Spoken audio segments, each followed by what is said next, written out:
السلام علیکم، کیسے آپ سب لوگ؟ امید ہے کہ خیریت سے ہوں گے۔ تو آج کا دن ہے ہمارا 8واں دن، اور ہوپ فلی کہ آپ لوگوں نے اب تک بہت کچھ سیکھا ہوگا اس ناول سے یا اس بک سے۔ تو میرا خیال ہے کہ بغیر کسی دیر کے اس 8ویں دن کو سٹارٹ کرتے ہیں۔ مجھ سے اکثر لوگ پوچھتے ہیں کہ میں نے قرآن پڑھنا کب شروع کیا، پھر وہ اندازہ لگاتے ہیں کہ یقیناً میرا قرآن کے ساتھ بچپن سے ایک بہت گہرا تعلق رہا ہوگا۔ لیکن حقیقت یہ ہے کہ مجھے بچپن میں قرآن پڑھنا پسند نہیں تھا، بلکہ پسند کیا، یہ ایک ایسا کام تھا جس سے میں دور بھاگتی تھی۔ میرے والدین نے مجھے زندگی میں کبھی کچھ کرنے سے نہیں روکا، بس ایک قرآن تھا جس کو وہ مجھے پڑھوانا بلکہ یاد کروانا چاہتے تھے، اور میں صرف ان کو خوش کرنے کے لیے 9 سال کی عمر میں ایک قرآن اسکول میں داخل ہو گئی تھی۔ وہاں میں نے 3 سال قرآن کی وہ تعلیم حاصل کی جو تعلیم نہیں تھی بلکہ عربی کا زنا تھا۔ میں اس تجربے کو حفظ نہیں کہتی، کیونکہ وہاں اساتذہ ایک سپارہ پڑھا کے اگلے کی طرف بڑھ جاتے اور پہلے کو بھلا دیتے۔ جب استاد نہیں پوچھتا تو شاگردوں کو کیا پڑی ہے کہ وہ اس سپارے کی فکر کریں۔ بھول گیا سو بھول گیا۔ 9 سال کے بچے کو ہر ماہ ایک سپارہ یاد کرواؤ اور اگلے ماہ اس سپارے کو نہ سنو تو وہ بھول ہی جاتا ہے۔ اس اسکول نے مجھے 30ویں سپارے کے ختم ہوتے ہی ایک کارڈ بھی ایشو کر دیا، جس کے مطابق میں نے 30 کے 30 سپارے حفظ کر لیے تھے، لیکن میں جانتی تھی کہ مجھے کچھ بھی یاد نہیں۔ میرے پیرنٹس اس بات کو لے کر بڑا پریشان ہوتے تھے۔ ان کو اندازہ تھا کہ اسلامک اسکول نے مجھے قرآن ٹھیک سے یاد نہیں کروایا، سو انہوں نے مجھے ایک قاری صاحب رکھ دیے جو روز گھر آ کے قرآن سنتے تھے۔ وہ قاری صاحب اس وقت ہمارے گھر آتے جب ان کو دوپہر میں کسی اسکول سے گھر جانا ہوتا تھا۔ ہمارا گھر ان کے لیے ایک اسٹاپ تھا جہاں وہ رکتے، کھانا کھاتے، میٹھا کھاتے، چائے پیتے، اور اگر بچی نے سبق سنا دیا تو ٹھیک، اور بچی اگر ان کو گھورتی رہے اور کہے کہ وہ کسی حال میں بھی سبق نہیں سنائے گی تب بھی ٹھیک، وہ اپنا گھنٹہ پورا کر کے چلے جاتے۔ مجھے قاری صاحب سے کہ اس 1 گھنٹے سے چڑ ہو گئی تھی۔ میرا دل قرآن سے اچاٹ ہو گیا تھا۔ یہ ایک کام تھا جو میں کرنا چاہتی تھی، نہ مجھ سے ہوتا تھا۔ میرے اماں ابا نے بہت کوشش کی۔ انہوں نے مجھے پیار سے کہا، ڈانٹ کے ساتھ 2-3 مولوی صاحب بدلوا کے دیے، ہر طرح سے اس عمل کو میرے لیے باسہولت بنایا، یہاں تک کہ خوراک، ماحول، جگہ، غرض، ہر چیز کا خیال رکھا اور کوشش کی کہ میں اپنا قرآن واپس پڑھنے لگ جاؤں۔ میری اماں کوئی خاص قسم کا میووں والا دودھ بنا کے مجھے دیتی تھی جس سے دماغ تیز ہوگا اور مجھے قرآن یاد رہے گا، مگر مجھے ضد تھی کہ میں نے نہیں پڑھنا تو نہیں پڑھنا۔ میں ڈھیٹ بن کے قاری صاحب کے سامنے بیٹھی رہتی، یہاں تک کہ وہ تنگ آ کے اٹھ جاتے۔ بچپن میں یہ ایک ضد تھی، لیکن پھر یہ ایک مشکل کام بن گیا۔ میں جان بوجھ کے ایسے نہیں کرتی تھی، میرا دل نہیں چاہتا تھا، نہ مجھ سے قرآن پڑھا جاتا تھا۔ ٹین ایج میں مجھے احساس ہونے لگا کہ مجھے واپس قرآن کی طرف جانا چاہیے۔ کبھی کبھی میں پیچھے مڑ کے دیکھوں تو میری زندگی قرآن کے ارد گرد ہی گھومتی رہی ہے۔ ایک یہی تھا جو زندگی کے ہر فیز میں مشترک تھا، کبھی اس سے بھاگنا، کبھی اس کی طرف بھاگنا۔ 13-14 برس کی عمر میں نے کوشش کی کہ میں اسے دوبارہ سے یاد کروں، لیکن یہ مجھ سے نہیں ہوا۔ میں 1 ہفتہ کوشش کرتی لیکن میرا دماغ یاد ہی نہیں کرتا تھا، الفاظ سامنے سے گزرتے تھے، اندر نہیں جاتے تھے۔ تب میری فینٹیسی ہوتی تھی کہ کاش کبھی میرے پاس ایک ایسا جادو آئے کہ جس کے ذریعے میں قرآن پڑھتی جاؤں اور سامنے ایک جادوئی اسکرین پہ الفاظ قلم کی طرح چلنے لگے، لیکن نہ جادو ملا، نہ جادوئی اسکرین۔ میں 1 ہفتہ لگ کے قرآن یاد کرتی اور پھر 1 سال تک کوشش ہی نہ کر پاتی۔ ہر چند ماہ بعد میں اس سرے نو قرآن یاد کرنا شروع کرتی، لیکن پھر زندگی درمیان میں آ جاتی، کبھی امتحان، کبھی کچھ، کسی نہ کسی وجہ سے یہ لٹک جاتا۔ یہ کبھی ترجیحات میں تھا ہی نہیں، کبھی اس کو لگ کے پڑا ہی نہیں۔ میں ٹین ایجر تھی جب میری امی حج پہ گئی۔ میرے اماں ابا کو بہت شوق تھا کہ ان کی بیٹی قرآن کو حفظ کرے اور تراویح پڑھائے، لیکن 1-2 دفعہ کے سوا میں کبھی یہ کام نہیں کر سکی، مجھ سے یہ نہیں ہوتا تھا۔ مگر جب میری امی حج پہ گئی تو واپس آ کے انہوں نے بتایا کہ میں نے حرم کعبہ میں ہر جگہ، ہر ستون کے ساتھ، ہر مصلے پہ جہاں مجھے جگہ ملی، کعبہ کا غلاف پکڑ کے یہ دعا مانگی ہے کہ اللہ تعالیٰ میری بیٹی کے دل میں قرآن ڈال دے۔ میری امی نے بتایا کہ انہوں نے اتنی دفعہ رو رو کے اللہ سے یہ دعا مانگی۔ اس دن میرا دل بہت دکھا تھا۔ میں نے سوچا کہ اب میں سنجیدہ ہو کے قرآن پڑھوں گی، میں اسے 1 دفعہ پھر کھولنے کی کوشش کروں گی، میں پھر سے اس پہ محنت کروں گی۔ میری امی کے ساتھ ان کے قریبی عزیز نے بھی حج کیا تھا، انہوں نے دعا مانگی کہ اللہ تعالیٰ ان کے بے اولاد بیٹے کو اولاد سے نوازے۔ حج سے واپس جاتے ہی اگلے مہینے ان کی دعا پوری ہونے کی نوید آ گئی۔ مجھے لگا میری امی کی دعا بھی پوری ہو جائے گی، اور میں نے کوشش کی، پہلے سپارے سے یاد کرنے کی کوشش، لیکن ہر دفعہ کی طرح اس بار بھی میں سورہ بقرہ کی بھی پوری نہیں کر سکی تھی. 30ویں پارے سے شروع کرتی تو پیچھے جاتے جاتے سورہ ملک تک اٹک جاتی تھی. ایک دفعہ پھر چند دن بعد ہی میں نے ہمت ہار دی، لیکن جب اس دفعہ مجھ سے قرآن چھوٹا تو مجھے بہت غصہ آیا، مگر مجھ پہ یہ واضح ہو گیا کہ اگر میری امی کی حرم کعبہ میں مانگی دعاؤں کے باوجود میں قرآن نہیں پڑھ سکی تو اب کبھی نہیں پڑھ سکوں گی. کوشش چھوڑ دی. میں نے قرآن پہ گیو اپ کر دیا، بالکل کتا تلقی اختیار کر لی. اس کے 2 سال بعد کی بات ہے. ایک دن میں اپنے رشتہ داروں کے ہاں گئی ہوئی تھی. وہاں مجھے ایک بزرگ خاتون ملی. میری ان سے پہلے کبھی ملاقات نہیں ہوئی تھی، مگر میں نے سنا تھا کہ وہ کسی اسلامی تعلیم کے ادارے میں پڑھاتی ہے، شاید الہدا میں. الہدا مجھے ٹین ایج سے ہی سخت ناپسند تھا، کیونکہ میں نے کچھ ایسی خواتین کو دیکھا تھا جو الہدا سے پڑھ کے نکلی تھی، لیکن ان کا رویہ عجیب، مغرورانہ، سیلف رائٹیس سا ہو گیا تھا. ان کا رویہ دیکھ کے میرا دل اس ادارے سے اکتا گیا تھا. اب البتہ میں الہدا کو ناپسند نہیں کرتی تھی، کیونکہ مجھے اپنی ناپسندیدگی بھول بھال گئی تھی. خیر، میں ان آنٹی سے ناراض باتیں کرنے لگی. یہ 6 اگست نارمل باتیں کرنے لگی. یہ 6 اگست 2010 کی شام کا قصہ ہے، آج سے پورے 10 برس پہلے. ان آنٹی سے بات کر کے مجھے کافی اچھا لگا. انہوں نے مجھے یہ نہیں کہا کہ یہ حرام ہے، وہ حرام ہے، لوگ یہ اور یہ گناہ کر رہے ہیں اور قیامت کل ہی آ رہی ہے. نہیں، انہوں نے ویسے ہی رسول اللہ صلی اللہ علیہ وسلم کی زندگی سے چند واقعات بیان کیے.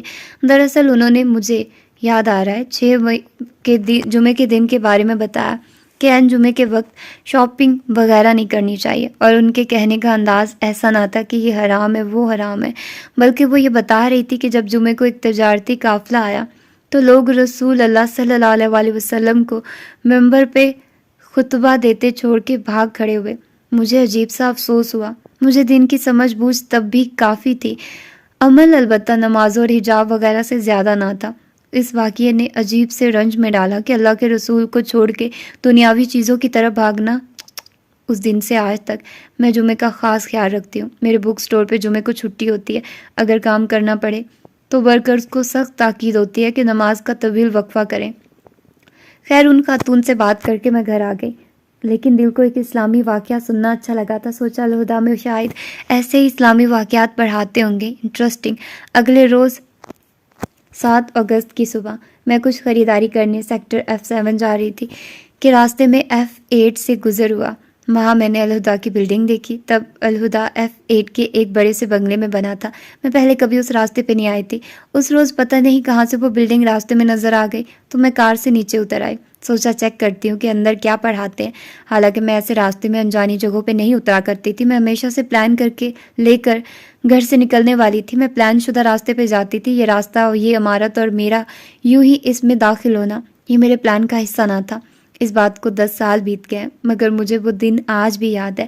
اس صبح بارش ہوئی تھی اور سڑک گیلی تھی. جگہ جگہ پانی پڑا ہوا تھا. آسمان پہ ابھی تک بادل تھے اور ٹھنڈی چھایا ہر طرف تھی. میں گیٹ کراس کر کے اندر آئی تو فرش ابھی تک نم تھا. استقبالی ڈیسک پہ آ کے میں نے پوچھا کہ یہاں کیا پڑھاتے ہیں اور اس ادارے کا طریقہ تعلیم کیا ہے. میرا اندازہ تھا کہ اسلامی تعلیم میں وہ یہ پڑھاتے ہوں گے کہ نماز کا طریقہ کیا ہے، حج، عمرہ، زکوٰۃ وغیرہ کے مسائل، بنیادی عقائد، رسول اللہ صلی اللہ علیہ وسلم کی حیات طیبہ کے واقعات. میں نے سوچا مجھے یہاں داخلہ لے لینا چاہیے، دینی تعلیم میں اضافہ ہوگا. گول انٹرسٹنگ. استقبالیہ پہ بیٹھی لڑکی نے مسکرا کے نرمی سے کہا کہ مختلف کورسز ہیں، لیکن آپ 1 سال والا کورس کر لیں. وہ پرسوں یعنی اگست سے شروع ہو رہا ہے. 8 اگست سے 9 اگست سے. عجیب اتفاق تھا، یہ عجیب ٹائمنگ تھی.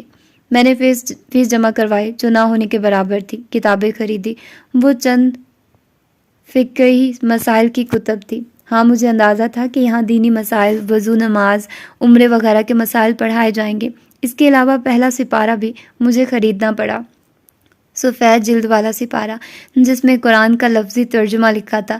میں نے اس سے پہلے بھی قرآن کا ترجمہ پڑھ رکھا تھا کئی جگہوں سے، شاید سارا نہیں. میں نے مولانا رومی کی تفسیر بھی پڑھ رکھی تھی. مجھے اندازہ تھا کہ یہاں بھی درس کی طرح قرآن کی تفسیر پڑھائی جائے گی، قرآنی واقعات بیان ہوں گے، ساتھ یہ بتایا جائے گا کہ کیا حرام ہے، کیا حلال ہے. میرے لیے دین کی تعلیم یہی تھی. حاذا حرام حاذا حلال، فرائض و حقوق کا علم، جنت جہنم کا احوال، یہی تو ہے دین۔ نماز، روزہ، حج، زکوٰۃ، توحید، کبیرہ گناہوں سے بچنا۔ میں پہلے بھی ایک دین سے دور لڑکی نہیں تھی، نمازیں پڑھتی تھی، حجاب پہنتی تھی، میرے لیے یہ اتنا مشکل نہیں ہوگا۔ اس وقت مجھے نہیں معلوم تھا کہ بے شک یہ چیزیں اس کورس میں پڑھائی جانے والی تھی، لیکن یہ ثانوی حیثیت کی حامل تھی، یہ اس کورس کی اول ترجیح نہیں تھی۔ اول پہ کچھ اور تھا، کچھ ایسا جو میں زندگی میں پہلی دفعہ دریافت کرنے جا رہی تھی۔ آج 19 اپریل 2020 ہے جب میں یہ سطور لکھ رہی ہوں۔ آج میرے حالات 10 برس پہلے والے نہیں ہیں۔ آج میں بہت اچھے حال میں ہوں، سکون میں ہوں، اپنوں کے ساتھ ہوں۔ اللہ نے مجھے بہت سی تکالیف سے نکال لیا ہے۔ آج میں اپنے لیپ ٹاپ پہ یہ سطور لکھتے ہوئے وقفے وقفے سے کافی کے مگ سے ایک گھونٹ بھرتی ہوں۔ 10 برس پہلے مجھے نہیں علم تھا کہ آج میں اس مقام پہ ہوں گی۔ اس باب کو لکھتے وقت، ان سطور کو لکھتے وقت بارہا میری آنکھوں میں آنسو آ رہے ہیں۔ اپنا دل کاٹ کے لکھنا آسان نہیں ہوتا۔ میں چاہتی ہوں کہ میں یہ باب روئے بغیر لکھوں تاکہ میں اگلا باب لکھ سکوں، اور اس سے اگلا، اور اس سے اگلا، یہاں تک کہ یہ کتاب مکمل ہو جائے۔ لیکن میں اس باب کو آرام سے بھی لکھنا چاہتی ہوں، سکون سے اس ایک ایک لمحے کو محسوس کر کے لکھنا چاہتی ہوں جو 10 سال پہلے میں نے پہلی بار محسوس کیا تھا۔ اس بارش سے بھیگی صبح جب میں نے الہدا کا یونیفارم خریدا اور نیا بیگ لیا تو بالکل بیک ٹو اسکول والی فیلنگز آ رہی تھی۔ پہلا دن اور اٹینشن اور اورینٹیشن ڈے تھا۔ ہماری گروپ انچارج باری باری سب لڑکیوں سے پوچھ رہی تھی کہ آپ سب کا یہاں آنے کا مقصد کیا ہے۔ میں اس وقت ہر چیز کو شکی نظروں سے دیکھتی تھی۔ میں یہ نہیں چاہتی تھی کہ اگر اس ادارے کے نظریات کے دامت پسند ہیں تو وہ مجھے تبدیل کریں یا مجھے اپنے جیسا بنا دے۔ میں الہدا تبدیل ہونے کے لیے نہیں گئی تھی، میرے ساتھ کوئی ایسا بڑا ایشو تھا بھی نہیں۔ میں وہاں دین کے عقائد کو سمجھنے گئی تھی۔ میں نے یہی بتایا کہ میں دین کو غور سے پڑھنا چاہتی ہوں تاکہ سچ اور جھوٹ میں فرق کر سکوں، تاکہ کوئی مجھے دین کے بارے میں کنفیوز نہ کر سکے۔ خیر، کلاسز کا آغاز ہوا۔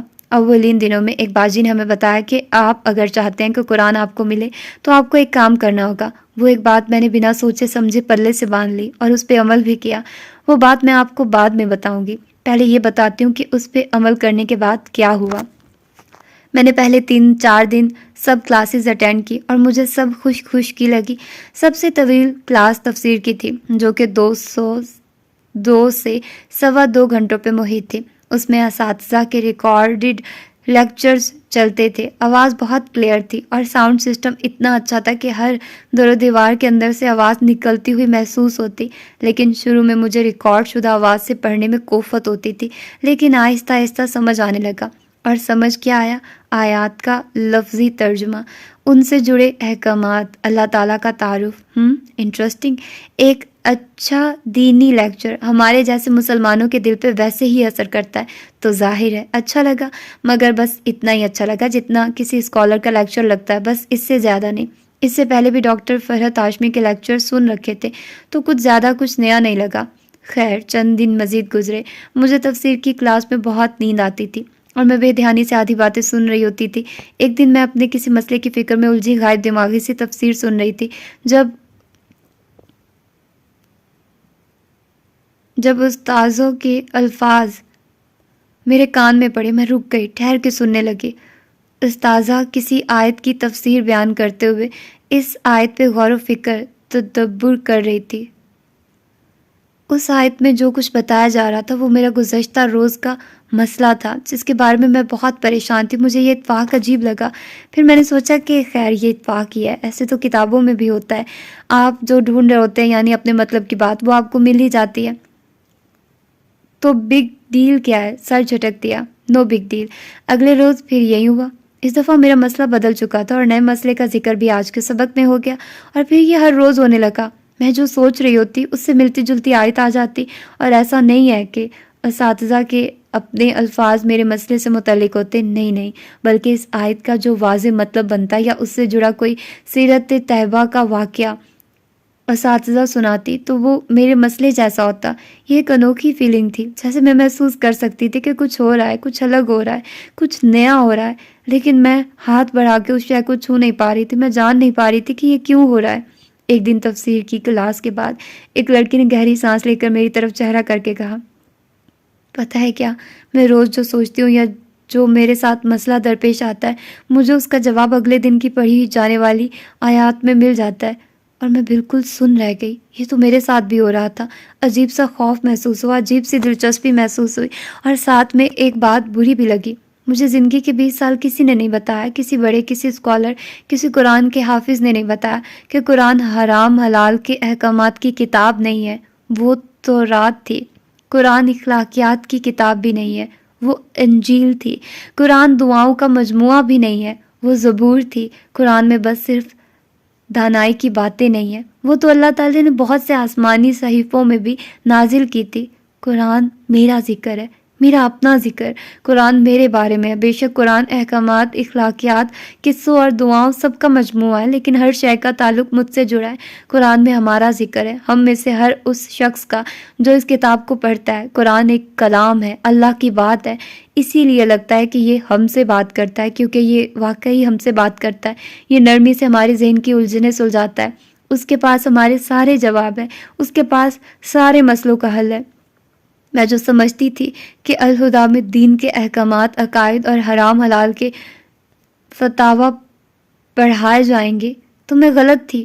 وہ سب بھی وہاں پڑھایا جاتا تھا، لیکن بعد میں سب سے پہلے وہاں قرآن پڑھایا جاتا تھا۔ میں نے قرآن کو الہدا کی اس سفید عمارت میں دریافت کیا تھا۔ ایک دم سے میرا الہدا کا دورانیہ بہت دلچسپ ہوتا گیا۔ میں روز تفسیر کے ان 2 گھنٹوں کا بہت شوق سے انتظار کرتی اور دلچسپی سے سنتی کہ آج میرے لیے کیا آیات آئیں گی۔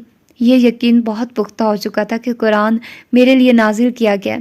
یہ ایک ایسی کتاب تھی جو آپ کو سب بھلا دیتی تھی۔ مجھے بھول جاتا کہ یہ دوسروں کے لیے بھی ہے، یاد رہتا تو بس یہ کہ اس کی ہر آیت میری زندگی سے جڑی ہے۔ میں ان دنوں بہت تکلیف میں تھی۔ قرآن نے میری زندگی آسان کی، میری تکالیف کم نہیں ہوئی، لیکن میری زندگی میں ایک سکون آنے لگا۔ میں الہدا آتی تو سب بھول جاتی۔ وہ اتنی خوبصورت، اتنی پرسکون جگہ تھی۔ ہم کارپٹ پہ نیچے بیٹھتے تھے، میں 2 زانو ہو کے بیٹھے، سر جھکائے، روز اللہ کا کلام سنتی۔ وہ آیات میرے دل کو شفا دیتی تھی۔ انہوں نے مجھے صبر سکھایا، مجھے نرمی سکھائی، مجھے بڑھائی سکھائی۔ میں اس بارے میں آگے بھی بیان کرتی رہوں گی، لیکن مجھے قرآن سے الہدا میں ایسی محبت ہوئی تھی جو کبھی کسی اور سے نہیں ہو سکی، نہ کسی شخص سے، نہ کسی چیز سے۔ میں اللہ سے دعا کرتی تھی کہ اللہ تعالیٰ مجھے اس کتاب کی خدمت کرنا نصیب کریں۔ میں اب بھی یہی دعا کرتی ہوں کہ اللہ مجھے اتنے وسائل، اتنی ہمت اور اتنی صحت دے کہ ہم اس کتاب کی خدمت کر سکیں۔ الہدا نے میری ماں کی دعاؤں کو میرے لیے پورا کر دیا۔ الہدا نے میرے دل میں قرآن کو داخل کر دیا، اور میں یہ سوچتی تھی کہ کیوں کبھی کسی نے مجھے نہیں بتایا کہ قرآن تو میرے بارے میں ہے۔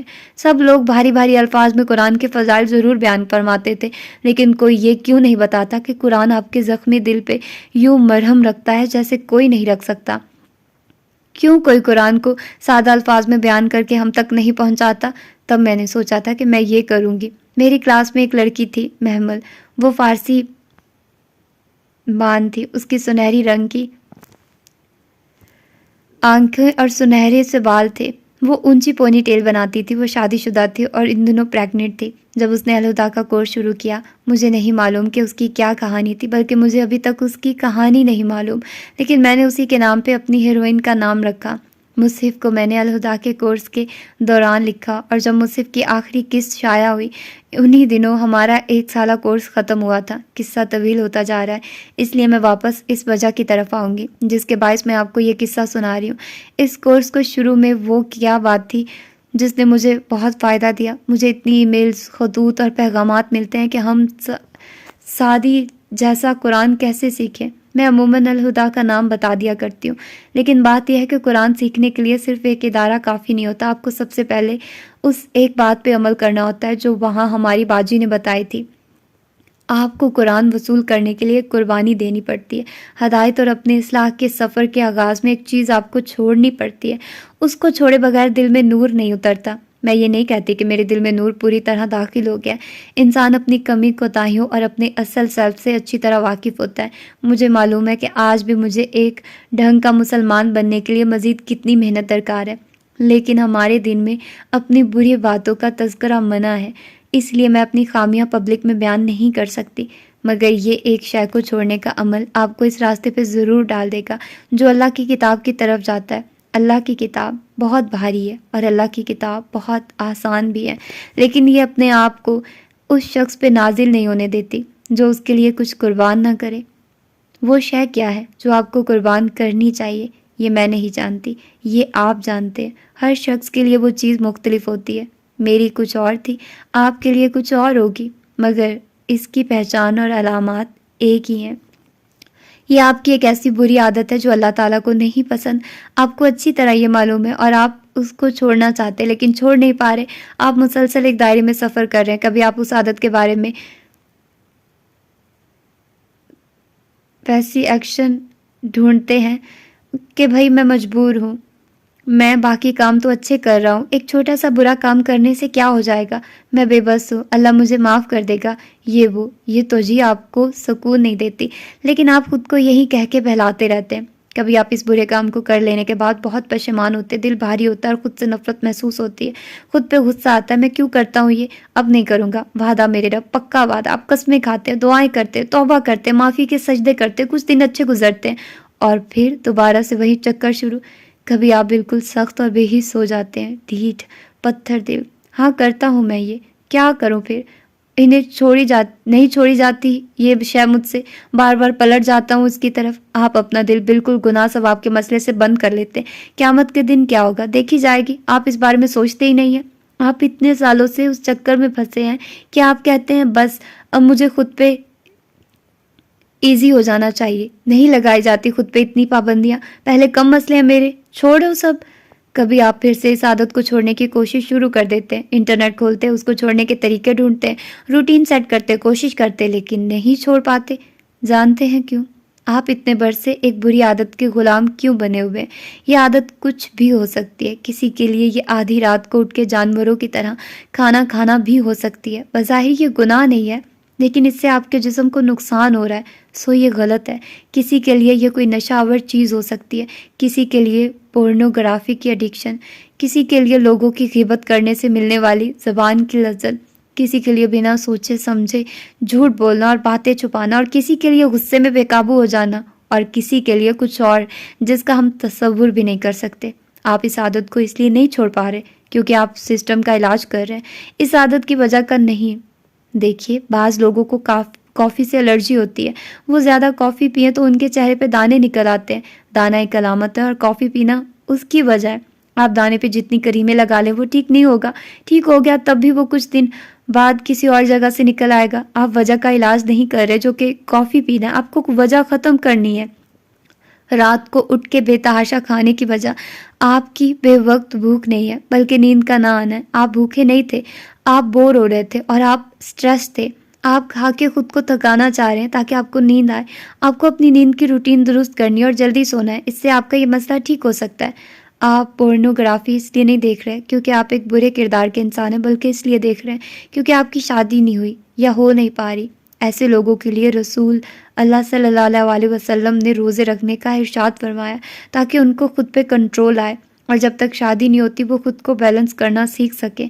آپ ڈرگز اس لیے نہیں چھوڑ پا رہے کیونکہ آپ حقیقی زندگی کے مسئلوں اور سٹریس کو فیس نہیں کر پا رہے۔ آپ اپنے غصے پہ اس لیے قابو نہیں رکھ پاتے کیونکہ آپ کو ہر چیز کو کنٹرول میں رکھنا ہوتا ہے۔ آپ کو اپنی کنٹرولنگ نیچر کو توازن میں لانا ہے۔ آپ کا غصہ خود بخود ٹھیک ہو جائے گا۔ آپ کو اپنی اصلاح کے سفر پہ نکلتے وقت اس کام کو لازمی چھوڑنا ہے جس کی وجہ سے آپ جانتے ہیں کہ اللہ تعالیٰ آپ سے ناراض ہے۔ میں نے پچھلے ابواب میں کہا کہ آپ نے خود کو معاف کرنا ہے، لیکن کیا آپ نے اللہ تعالیٰ سے خود کو معافی دلوائی ہے؟ کیا آپ کو اندر سے معلوم ہے کہ اللہ تعالیٰ آپ کے کسی خاص کام سے خوش نہیں ہے؟ اللہ خوش نہیں ہے تو انسان کے ہاتھ میں کچھ بھی نہیں ہے، نہ دنیا میں نہ آخرت میں۔ آپ ایک روز نہاتے ہیں، اگلے روز پھر سے میلے میلے ہونے لگتے ہیں۔ گرم علاقوں میں رہنے والے جلدی میلے ہو جاتے ہیں۔ آج کل ساری دنیا میں ہی حرمین شریفین کے سوا گناہوں کے گرم علاقوں جیسی بن گئی ہے۔ ہم بار بار میلے ہو جاتے ہیں۔ ہمیں اپنے بال اور جسم، دانت اور چہرہ جس طرح روز دھونے کی ضرورت ہے، اسی طرح دل کو بھی بار بار دھونا پڑتا ہے، لیکن روزانہ کی صفائی تو بعد میں آئے گی۔ پہلے بتائیں، یہ جو بری عادت ہے نا جو آپ اپنے ساتھ لیے پھر رہے ہیں، یہ آپ کے صاف لباس پہ نجاست کا ایک بہت بڑا سا ٹکڑا ہے۔ زمین والے آپ کے وجود پہ یہ نجاست نہیں دیکھ سکتے، لیکن آسمان والے تو جانتے ہیں نا۔ اللہ کے فرشتے کیا نہیں دیکھتے ہوں گے کہ یہ شخص جو لوگوں کے سامنے اتنا نیک بنا پھرتا ہے، رات کی تنہائی میں کیا کرتا ہے۔ اللہ تعالیٰ کو تو مانو سب معلوم ہے ہی، لیکن سوچئے اللہ کے فرشتے دن میں 2 دفعہ آپ کا اعمال نامہ لے کر اوپر جاتے ہیں، اور وہ ہر سوموار اور جمعرات کو بھی آپ کے سارے ہفتے کے رودات لیے اللہ کے پاس جاتے ہیں۔ سو وہ ہر ہفتے آپ کی تفصیلی کہانی اپنے رب کے سامنے پیش کرتے ہیں۔ یہ ان کی جاب ہے، آپ کے اعمال ان کی فائلز میں درج ہو رہے ہیں، ہر شے لکھی جا رہی ہے۔ سوچئے فرشتے ہمارا ذکر کن الفاظ میں پیش کرتے ہوں گے۔ یہ جو لوگوں کے سامنے نیک ہے نا، اے ہمارے رب، یہ تنہائی میں اتنا پارسا نہیں ہے، یہ جو سب کے ساتھ خوش اخلاق ہے نا، یہ اپنی ماں کے ساتھ زبان دراز ہے۔ آخر کب چھوڑیں گے ہم اپنی اس عادت کو، جس کا ذکر ہم فرشتوں سے سن لیں تو آنکھ اٹھانے کے قابل نہ رہے؟ کب تک ہم ان بری عادتوں کے غلام بنے رہیں گے؟ کب تک اللہ تعالیٰ اور اس کے بعد اس کے فرشتوں کے سامنے خود کو شرمندہ کرتے رہیں گے؟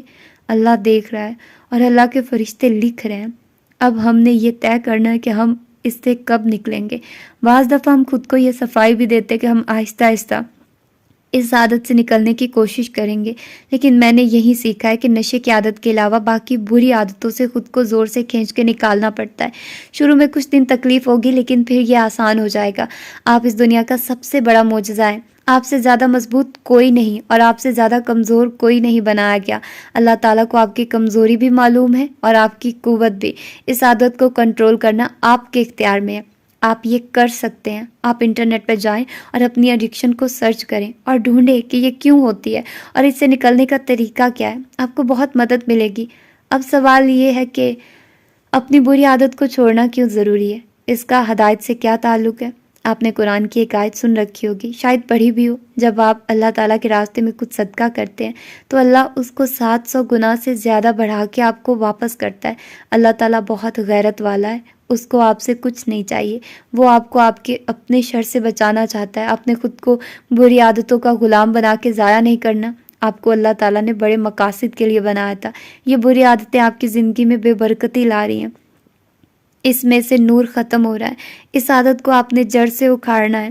آپ کو اس عادت سے کیا ملتا ہے؟ ڈائٹنگ پہ موجود شخص کو آدھی رات کو فریج سے کچھ نکال کے کھانے سے کیا ملتا ہے؟ کسی کی غیبت کر کے کیا ملتا ہے؟ غلط چیزیں دیکھ کے کیا ملتا ہے؟ لذت، پلیئر، مگر یہ ناجائز لذت ہے۔ سو اگر ہم اس لذت کو جو اندر سے ہمیں گلٹ میں ڈالے ہوئے ہیں، اللہ تعالیٰ کو خود سے راضی رکھنے کے لیے چھوڑ دیں تو اللہ تعالیٰ ہمیں اس سے 700 گنا بڑی لذتیں عطا فرمائے گا۔ یہی ہے نا اللہ تعالیٰ کا وعدہ۔ آپ جو قربان کریں گے اس کو 700 گنا سے زیادہ بنا کے آپ کو دے دیا جائے گا۔ آپ ایک حرام چیز چھوڑیں گے تو اللہ تعالیٰ آپ کو اس سے بہتر لذت اور خوشی حلال چیزوں سے دینا شروع کر دے گا۔ تھوڑا سا انتظار کرنا ہوتا ہے بس۔ میں نے کتنے ہی لوگوں کو دیکھا جو بتاتے ہیں حرام لذت چھوڑنے کے چند دن یا بعض دفعہ چند ماہ بعد ہی ان کو وہی شے حلال سے ملنے لگتی ہے۔ آپ کو چند سال بھی انتظار نہیں کرنا پڑے گا۔ اللہ تعالیٰ کی خاطر کچھ قربان کرنے کا نتیجہ بہت جلد سامنے آ جاتا ہے۔ ابراہیم علیہ السلام خواب سے اٹھ کے بیٹے کو قربان گاہ تک لے کر گئے تھے۔ بیٹے کی گردن پہ چھری رکھنے سے پہلے ان کو بیٹا لوٹا دیا گیا تھا۔ آپ کو بھی حرام چھوڑنے سے پہلے حلال کا انعام جلد ملے گا۔ بس اللہ تعالیٰ کے لیے اس شے کو چھوڑنے کی ہمت آج سے کرنی ہے۔ جب بھی کسی بری عادت کو ترک کرنے لگے تو یاد رکھیں، آپ نے عادت نہیں چھوڑنی، اس کے ٹریگر کو چھوڑنا ہے۔ اگر آدھی رات کو کھانا کھاتے ہیں تو کیا چیز ہے جو آپ کو اکساتی ہے؟ کیا چیز آپ کو ٹریگر کرتی ہے؟ آپ نے اپنی بری عادت کا ٹریگر ڈھونڈنا ہے۔ کیا چیز ہے جس کو دیکھنے سے آپ کا دل آلودہ ہوتا ہے اور آپ کسی ایسے کام میں پڑھنے سے خود کو روک نہیں سکتے جو آپ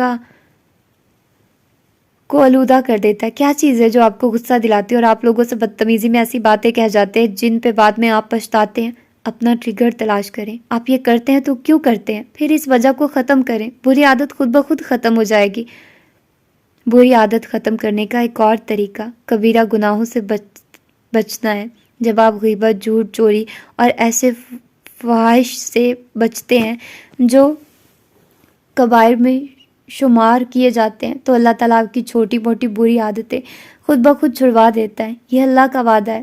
ایک لازمی بات، آپ نے اپنی بری عادت کسی سے بیان نہیں کرنی۔ اپنے گناہوں پہ لوگوں کو کبھی گواہ نہیں بناتے۔ یہ آپ کے اور اللہ کے درمیان ہے، بس اس کو چھوڑ دیں۔ اللہ تعالیٰ کو خود سے راضی کریں۔ آپ نے آج سونے سے پہلے اللہ تعالیٰ سے معافی مانگنی ہے۔ میں مان ہی نہیں سکتی کہ ہم میں سے کسی کی زندگی میں کوئی ایسی عادت نہ ہو۔ ایک چھوڑتے ہیں تو کوئی نئی عادت اپنا لیتے ہیں۔ 10 سال پہلے میں نے ایک عادت چھوڑی، 10 برس میں